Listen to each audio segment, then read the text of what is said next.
Hi, I'm Marty Schupak. Welcome to Schupak Sports and T-Ball America.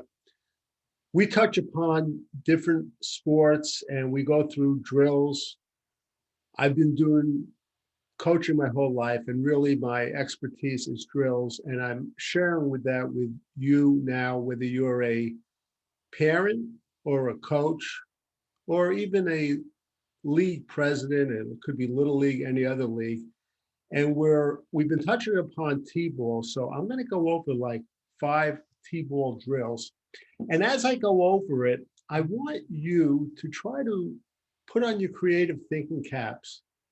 And I want you to try to do 2 things. Number one, I want you to think, how can I change this to make it better as a drill on the whole or for my local team, my local league? Listen, there is no copyright on any of my thousands of drills. And I urge coaches and parents, if you can make it better, by all means do. Okay. And in fact, at the bottom of this, I'm going to leave my email. You could email me if you feel you could make a drill better. You can email me if you want to uh, give me a drill to share. I'm happy to give you credit. And let's get started. We're going to go over 5 different drills. The first drill is, I'm sure you've seen it, it's the lead drill. We have a line of players with their glove. We have a coach, a bucket of balls, and one at a time, the players will run and the coach will lead them with the ball, and they have to catch the ball. Now, a couple of things, because we're focusing mostly on T-ball, you're not going to really have T-ball players, especially first-year T-ball players, that are going to be able to catch a fly ball in the lead drill. A couple of reasons for that. Number one, they just aren't capable athletically and physically and with their cognitive skills. Number two, a lot of first-year T-ball players don't have the right type of glove. They have what I call a pancake glove, where if you go into a big box store, they'll have a sporting goods section, they'll have a signed official T-ball glove. As far as I know, there is no universal official T-ball glove. You want to get a glove that fits your players, that is either worked in or could be worked in. And I always recommend you go to some of your neighbors that have the kids that moved out of their house, try to get some of their equipment. If you ring the bell and the woman of the house, and not to be sexist, answers the door, and you ask her, do you have any of your kids' sports equipment they don't need? I'm telling you, 9 out of 10 times, she's going to lay down the red carpet and say, come right in. I've been waiting for you. Take you right into their garage or attic, and you're going to have your pick. But anyway, a couple of things with the lead drill I just want to mention. You want to make sure that the players are running into the sun. If the sun is a factor, sometimes it isn't. The reason being is they're going to be looking back at you and trying to track the ball as it's in the air. If they're running away from the sun, they're going to be looking into the sun. That's the first thing. The second thing is, if you have enough assistant coaches and enough room and you're able to set it up, you could actually go reverse with this too. So when they're running down, a coach here has another line, and if they catch the ball, they drop it into the bucket of the other line, go to the end of that line, and the coach down here is running the drill going the other way. Keep in mind, if you're doing that, you have to make sure the lines are spread out apart. Now, as far as T-ball players, the best thing you could do, and I'm not saying not to do this drill, do it, but make the goal achievable. The player does not have to catch the ball. He has to just make contact with the glove. And you want to make sure that every player does that. You're going to have some second-year T-ball players that are pretty good athletes that want to catch the ball. You have to insist this drill is not for catching the ball. It's for just for making contact. And that's because you want to keep the younger first-year T-ball players comfortable. If you go a second round, you could give the players an option. You could either touch the ball with your glove, or you could catch it and leave it up to them. But at first, you want to put all your players in a position to succeed, and you want to have them comfortable. So this is the lead drill. You've probably seen it on TV. Your leaguers might have tried it. It works. It's a really good drill.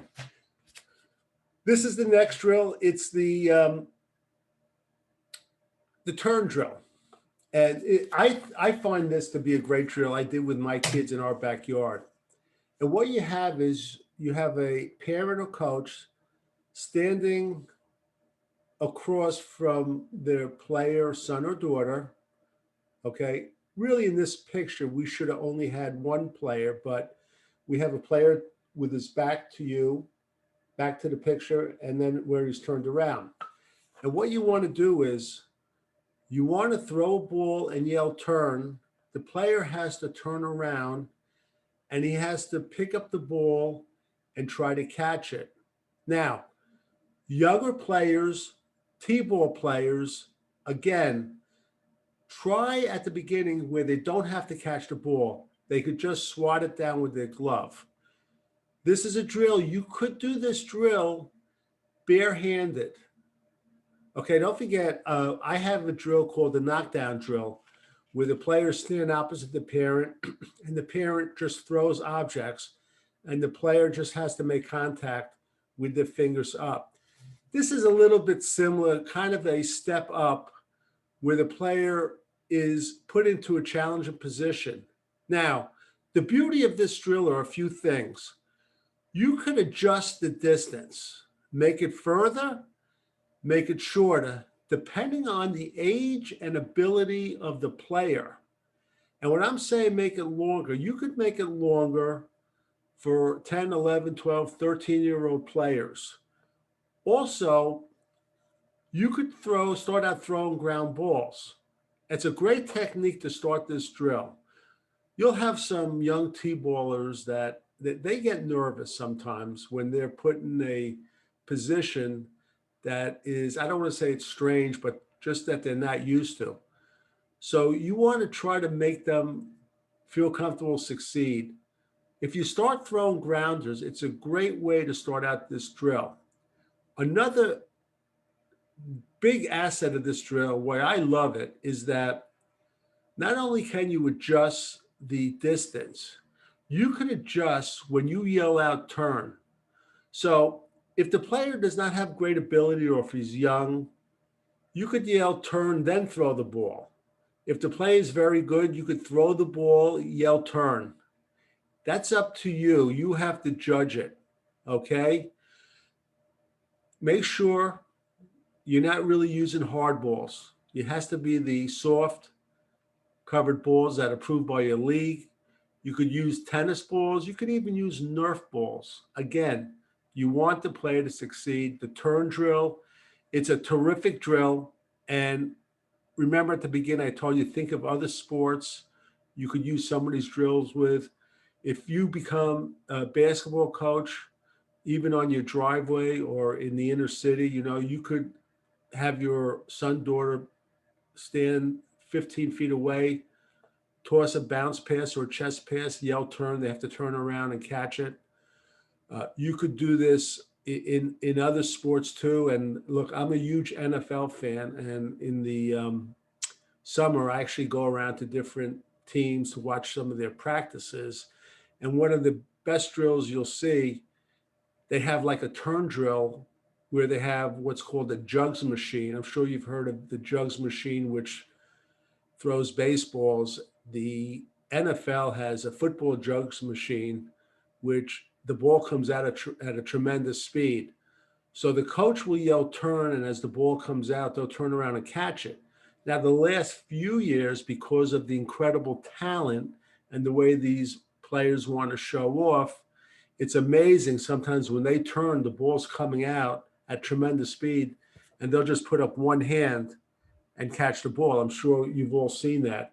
But anyway, okay, so let's get back to T-ball. This is the turn drill, and not just T-ball, but baseball and softball as we're rolling along.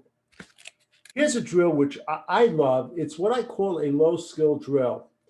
I call it the hit on the head drill. And I do this drill. I use a racquetball racket, either a tennis ball or a Nerf ball. I make sure the player has a helmet on.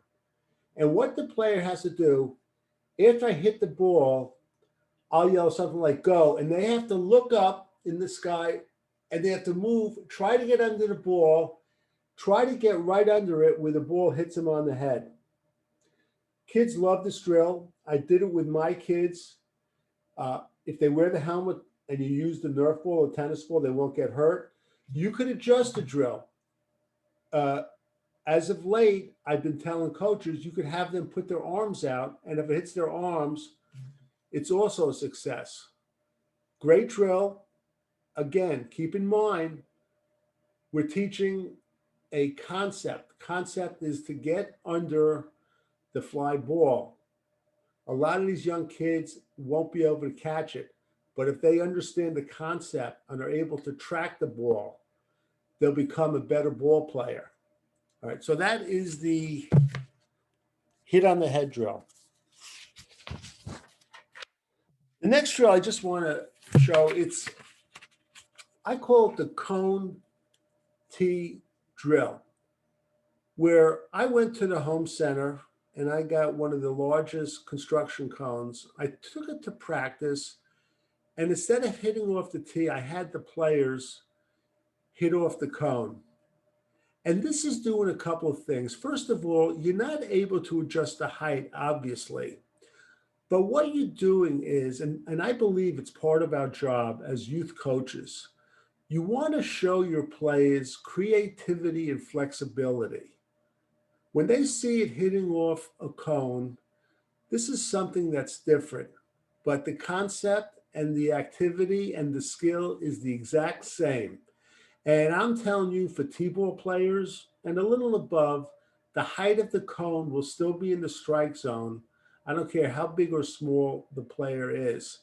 And when I talk about flexibility and creativity, I've seen situations when I first started coaching where a team would show up at a field like 5 minutes after another team. And because the other team was there, they turn around to the parents and say, we have to cancel practice today. We don't have a field. It's probably the worst thing you could do. I made it a point always of learning how to do what I call parking lot practices. And again, you're showing your players that you could be creative, okay? And you have flexibility.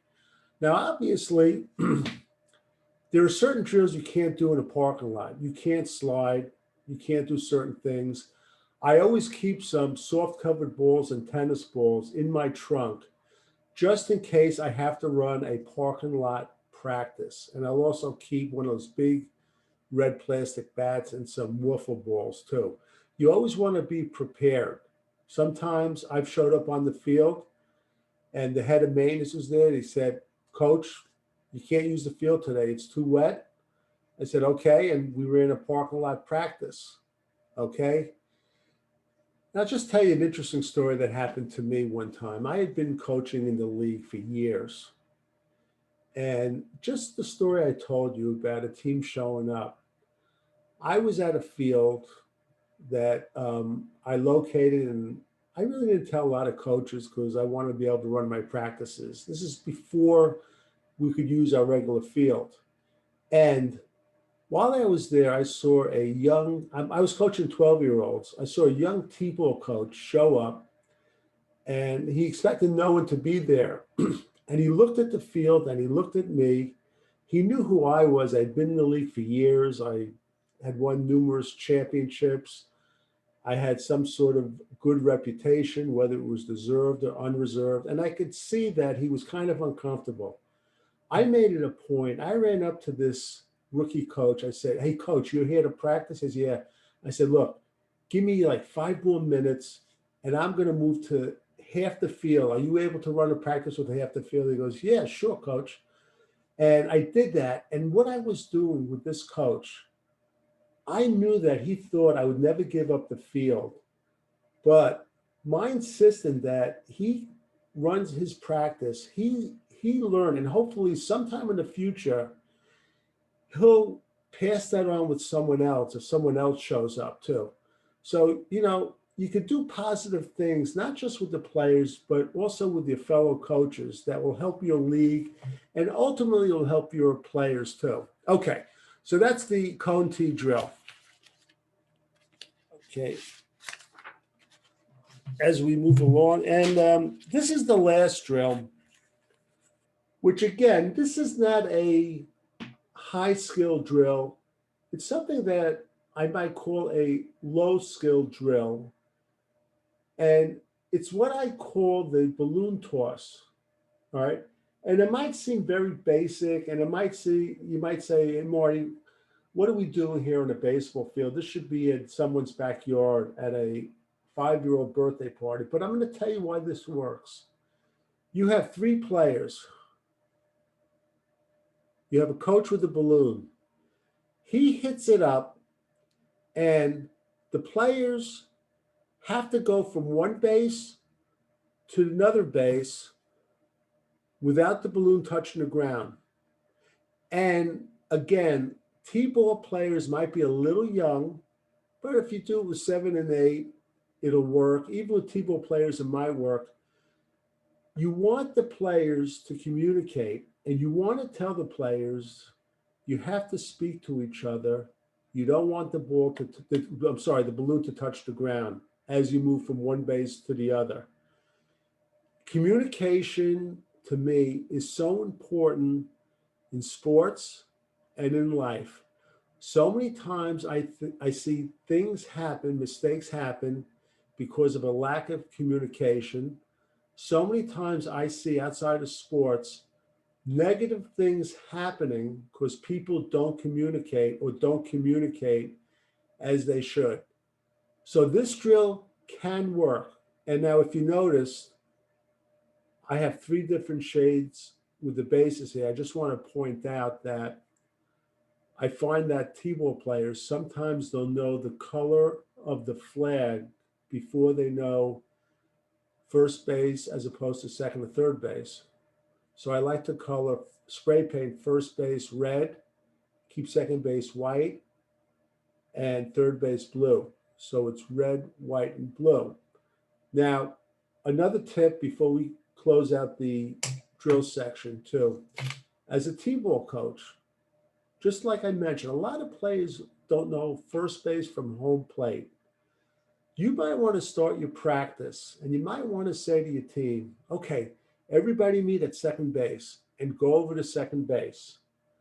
And again, when you tell your team what you're going to do at practice, keep it short.